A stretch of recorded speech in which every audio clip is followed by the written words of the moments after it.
찬송가 180장입니다.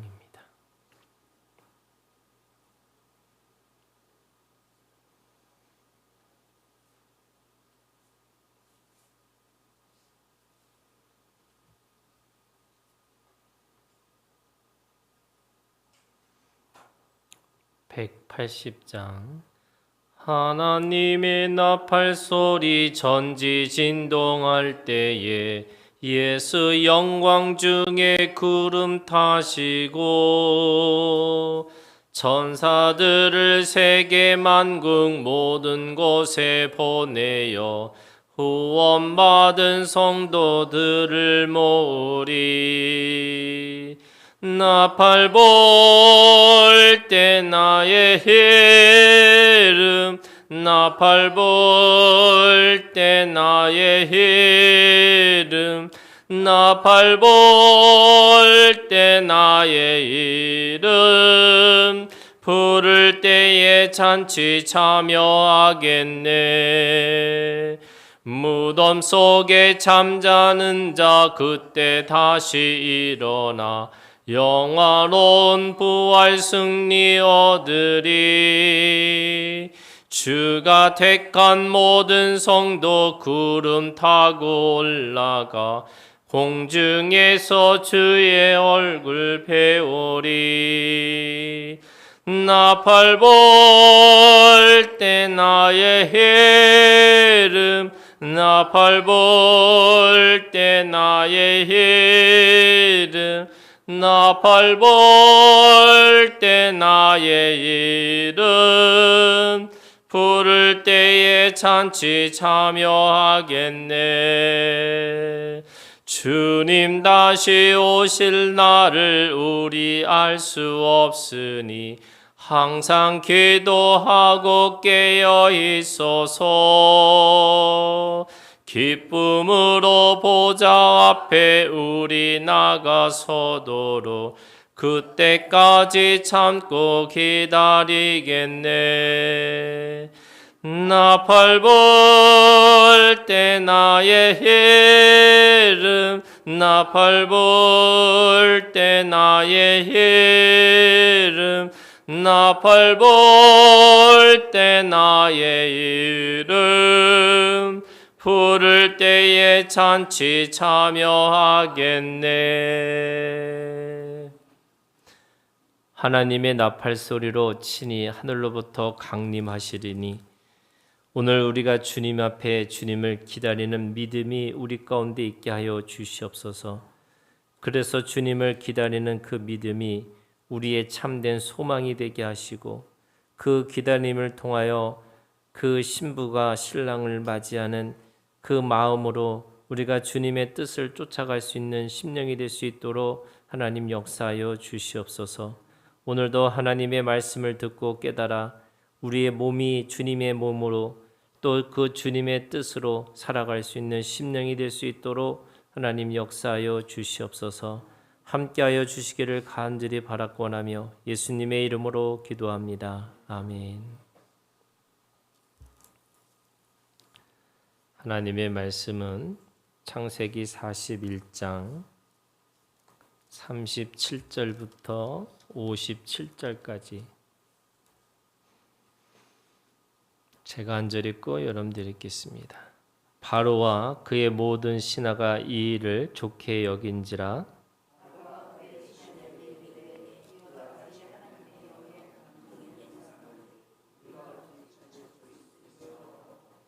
요셉에게 이르되 하나님이 이 모든 것을 네게 보이셨으니 너와 같이 명철하고 지혜 있는 자가 없도다.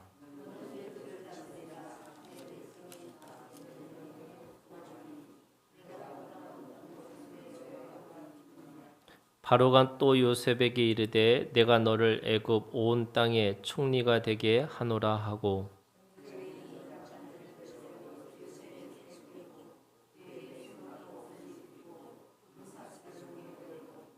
자기에게 있는 버금 수레에 그를 태우며 무리가 그의 앞에서 소리지르기를 엎드리라 하더라. 바로가 그에게 애굽 전국을 총리로 다스리게 하였더라.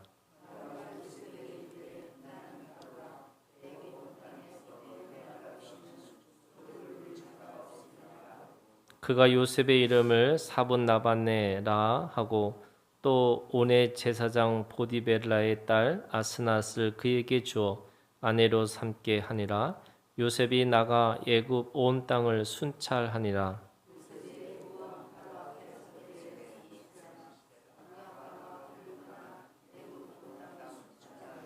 일곱 해 풍년의 토지 소출이 심히 많은지라.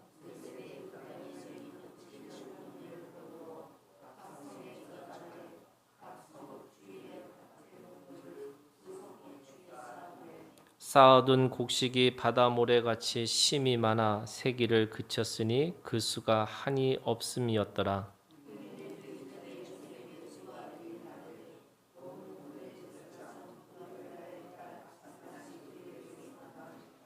요셉이 그의 장남의 이름을 므낫세라 하였으니 하나님이 내게 내 모든 고난과 내 아버지의 온 집의 일을 잊어버리게 하셨다 함이요.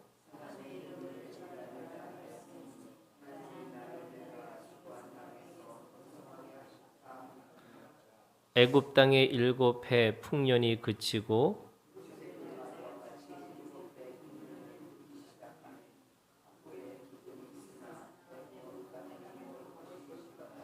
애굽 온 땅이 굶주림에 백성이 바로에게 부르짖어 양식을 구하는지라.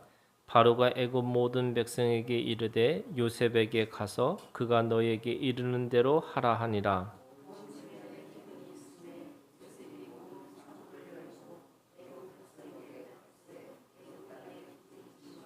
다 같이 읽겠습니다. 각국 백성도 양식을 사려고 애굽으로 들어와 요셉에게 이르렀으니 기근이 온 세상에 심하였더라. 아멘. 드디어 요셉이 총리가 되는 말씀이죠. 우리가 생각해야 될 것은 요셉은 한 번도 총리를 꿈꾸지 않았어요. 이게 무슨 말이냐면 그 자리를 꿈꾸고 살아가는 것이 아니고요. 오늘 말씀해 보니까 세상의 사람 또 바로가 이렇게 얘기합니다. 하나님의 영에 감동된 사람 이렇게 표현합니다. 요셉은 이 하나님의 영에 감동된 사람으로 살았더니 하나님이 그를 애굽의 총리로 삼으셨다. 이 말이 맞는 거죠. 사람의 노력이, 사람의 열심이 총리가 되어진 게 아니고 하나님의 영으로 살았더니 하나님이 그를 총리 삼으셨다. 이렇게 말씀하세요. 하나님의 방편은 사람이에요. 하나님은 이 세상의 모든 일들을 하나님의 사람을 통해서 일하기를 원하세요. 우리가 하나님의 말씀의 성취가 어떻게 이루어지느냐? 천사를 통해서 이루어져요. 그죠? 하나님의 일을 수종을 드는 존재가 천사입니다. 그런데 이 아무리 천사가 일을 하더라도 그 일의 성취는 바로 사람을 통해서 일을 하시는 거예요.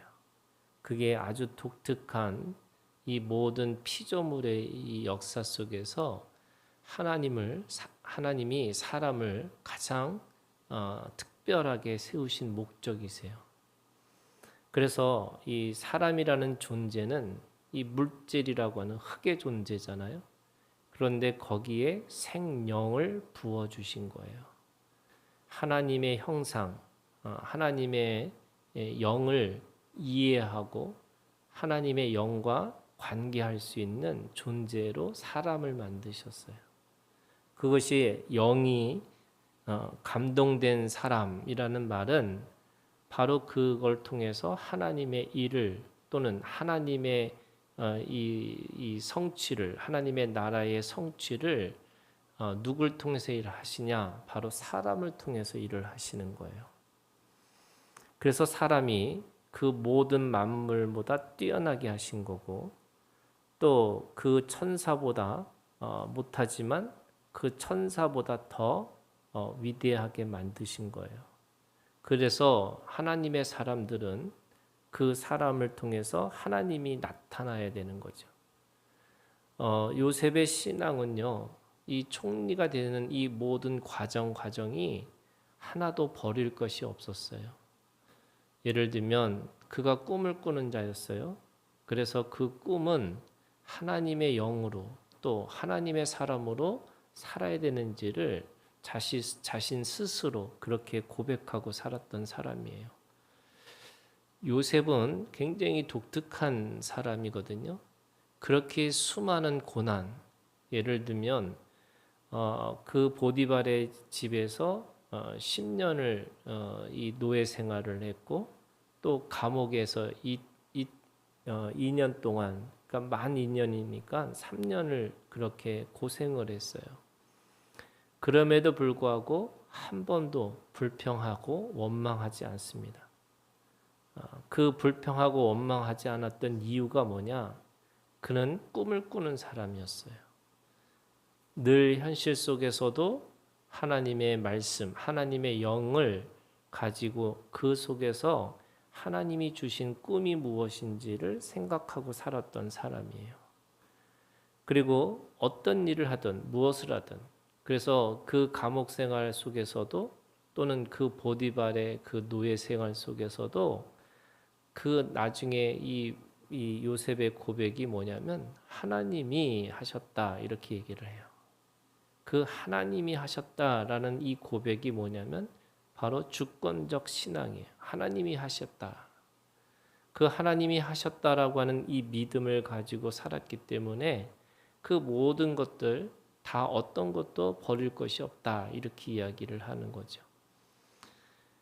그 요셉을 나타내는 두 번째의 표현이 뭐냐면 바로 39절에 있는 말씀이에요. 요셉에게 이르되 하나님이 이 모든 것을 네게 보이셨으니 너와 같이 명철하고 지혜 있는 자가 없도다.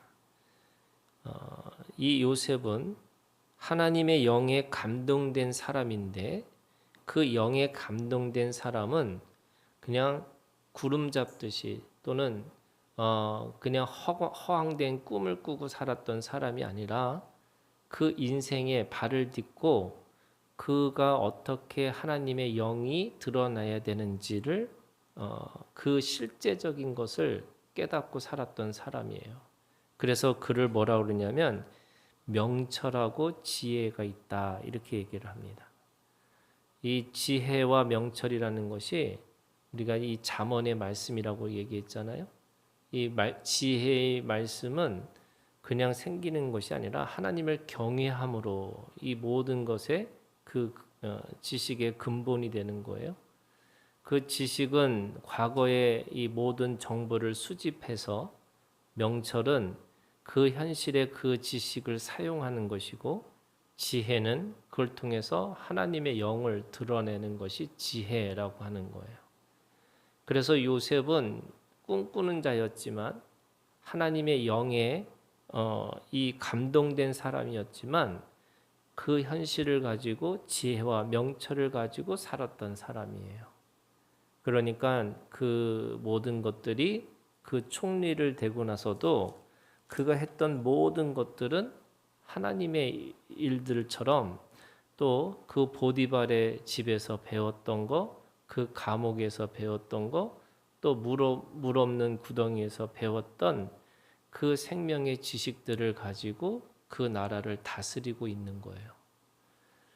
하나님은 그를 이제 땅에 41절에 그 애굽의 온 땅의 총리로 삼으셨어요. 그거에 대한 하나님의 회복이 뭐냐면 42절에 그 바로의 인장 반지를 받았고요. 그 다음에 세마포 옷을 입었고요. 금 사슬을 목에 걸고요. 이 바로가 타는 버금 수레에 그를 태웠다 이렇게 말씀하세요. 하나님은 그를 가장 낮은 자리, 그 감옥 생활에서 가장 높은 자리로 올리셨어요. 그래서 그 올리신 그 목적을 가지고 무엇을 하기를 원하시느냐? 오늘 말씀에 보면 그가 했던 그 모든 것들이 바로 하나님이 하셨고 그 하나님이 하셨다라고 하는 것을 통해서 바로 모든 사람들을 구원하는 역사를 이루셨어요. 그의 아들의 이름이 므낫세라고 하고 또 둘째를 에브라임이라고 하는 이름은 그가 늘 하나님의 영에 감동된 사람으로 하나님이 이렇게 얘기해요. 그래서 하나님이 내게 내 모든 고난과 내 아버지의 온 집 일을 잊어버리게 하셨다 이렇게 말씀하셨고 하나님이 나를 내가 수고한 땅에서 번성하게 하셨다. 이 이 이름에서 자신의 신앙의 고백을 하고 있는 거죠. 그걸 통해서 애굽에 있는 모든 사람들을 구원합니다. 그래서 55절에 이렇게 읽고 있어요. 애굽 온 땅이 굶주림에 백성이 바로에게 부르짖어 양식을 구하는지라 바로가 애굽 모든 백성에게 이르되 요셉에게 가서 그가 너희에게 이른 대로 하라 하니 온 지면에 기근이 있음에 요셉이 모든 창고를 열고 애굽의 백성에게 팔세 애굽 땅에 기근이 심하며. 근데 그것으로 끝나는 게 아니고요. 57절에 보니까 각국 백성도 이렇게 얘기합니다. 그러니까 그 애굽을 넘어 그 모든 백성들, 그 기근에 있는 모든 백성들을 그 이 요셉의 이 지혜와 명철을 통해서 생명을 구원하는 그 구원의 역사를 보여주시고 있습니다. 그래서 우리가 가지고 있는 믿음이라고 하는 것이 어떤 믿음이냐? 여러분, 영에 감동된 사람이 지혜와 명철을 가지고 모든 백성, 나에게 맡겨진 생명들을 구원하는 일을 하고 있는 거예요. 그래서 인생에 내게 어떤 것도 버릴 것이 없다라는 말은 하나님이 그 은혜를 통해서 뭐 하라고 하시는 거냐면 나에게 맡겨진 생명들을 구원하라 이렇게 말씀하시는 거예요. 하나님은 구원의 역사를 이 사람을 통해서 하시기를 원하세요. 그래서 내가 입을 벌려서 복음을 전하라는 거예요. 그리고 그 복음을 듣는 자가 믿음으로 그리고 구원받을 수 있다고 말씀하시는 거예요. 내가 가지고 있는 이 발을 가지고 그 복음을 전하는 발걸음이 되기를 원하세요. 내가 가지고 있는 손을 가지고 누군가를 위해서 중보하고 누군가를 위해서 손을 잡아주는 구제의 손길이 되기를 원하세요. 하나님이 내게 있는 모든 경험, 그 경험이 설령 배신과 배반의 이 경험이라 할지라도 또 아니면 그 정말로 이 모욕과 수치의 그런 경험이라고 할지라도 하나님은 그 경험을 통해서 지혜와 명철을 가지고 모든 사람들에게 구원의 역사에 참여하라고 그렇게 말씀하시는 거예요. 오늘도 우리가 주님 안에서 버릴 것이 없는 은혜를 깨닫고 오늘도 주님의 그 구원의 역사에 참여하는 오늘 우리가 되기를 주님의 이름으로 축원합니다. 주기도문으로 마치겠습니다. 하늘에 계신 우리 아버지여, 이름이 거룩히 여김을 받으시오며 나라가 임하옵시며 뜻이 하늘에서 이루어진 것 같이 땅에서도 이루어지이다. 오늘 우리에게 일용할 양식을 주시옵고 우리가 우리에게 죄 지은 자를 사하여 준 것 같이 우리 죄를 사하여 주시옵고 우리를 시험에 들게 하지 마시옵고 다만 악에서 구하시옵소서. 나라와 권세와 영광이 아버지께 영원히 있사옵나이다. 아멘.